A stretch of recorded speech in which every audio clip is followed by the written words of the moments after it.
Taika Waititi, comedian, actor, writer, director, an all-round New Zealander, is an upcoming star, despite only directing 6 feature films.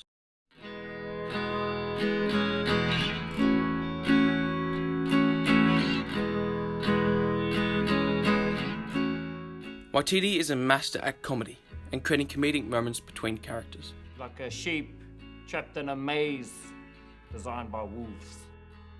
Comedy in New Zealand has a profound taste and uniqueness to it. Waititi has described it as polite, more so than obvious, and comedy of the mundane. It's a comedy that is always dark and different. If done correctly, it can create some brilliant scenes and laughter. Through this, he's been able to create his own unique directing style, which can be seen in all of his films, both short and feature. Father? Oh shit.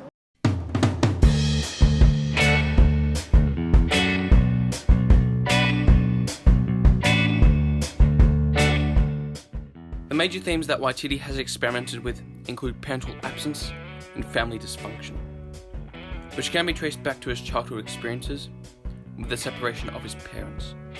Both these themes are explored in the films of Boy, Hunt for the Wilder People, Eagle vs. Shark, and Thor Ragnarok.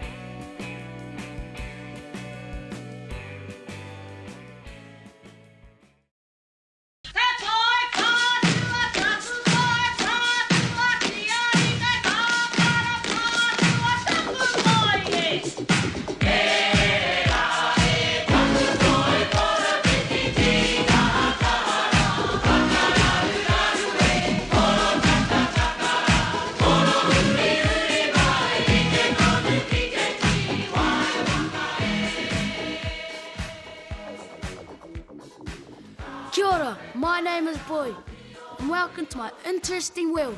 Boy is about the life of an 11-year-old child that has to deal with the absence of his father and the death of his mother. Set in rural New Zealand during the 1980s, Boy's father, Alan, played by Waititi, comes home from prison. For Boy to deal with this, he creates imaginative stories of his father's courage, bravery, and life. Taika for punching out the most people with one hand. At the same time, Alan is going through the learning curve of how to be a father and coping with the loss of his wife. This is called a parallel storyline. If both storylines intersect, it can present a harmonizing moment between the characters. But out of all this darkness and depression, Waititi creates moments of comedy and joy.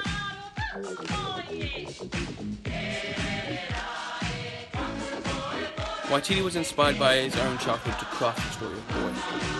The character of Alan is based off Waititi's father and uncles who were gang members. I don't remember you! You weren't there! You weren't there when he was born! You weren't there when she died!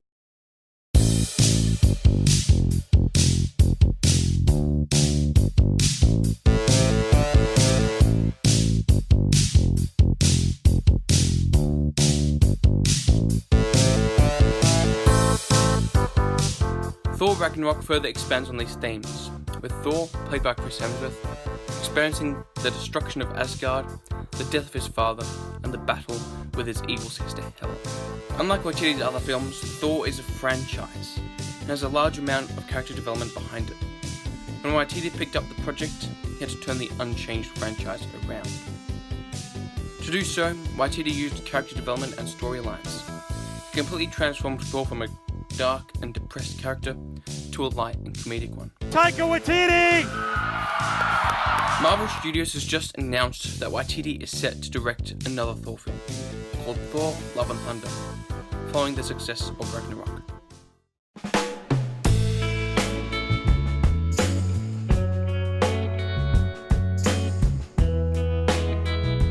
Eagle vs. Shark is Waititi's first full-length feature film, following on from the success of his Oscar-nominated short, 2 Cars, One Night. The story follows Lily and Jared in their relationship, where they meet at a dress-up party. Jared takes Lily back to his hometown to meet his family and beat up his high school bully. Jared has to deal with the absence of his brother, Gordon, who took his own life. Waititi was given $1.8 million to produce the film, compared to the $180 million budget of Ragnarok. Despite the low budget, the film became a success.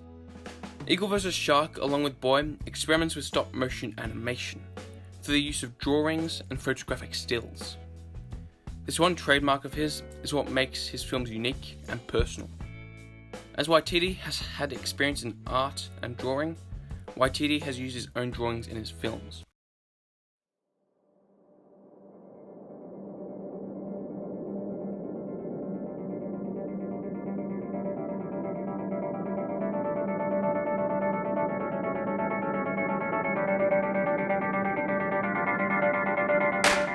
Hunt for the Wilder People is about a Maori juvenile delinquent named Ricky Baker, whose birth mum abandoned him. We're talking disobedience, stealing, spitting, running away, throwing rocks, kicking stuff, defacing stuff, burning stuff, loitering and graffitiing. The story is based off the book Wild Pork and Watercress, written by Barry Crump. The film follows Ricky after the sudden death of his foster mother, Bella.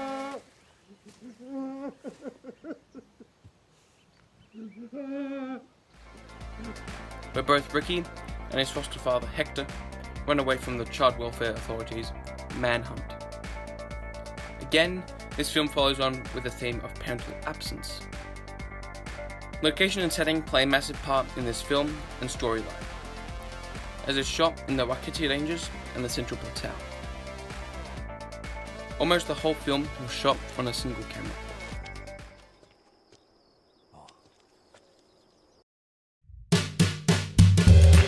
Waititi's next major film's trailer, Jojo Rabbit, has just been released.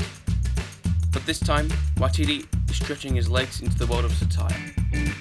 The release date is set for October 18th. We'll just have to wait and see how good it is. That is how you make movies.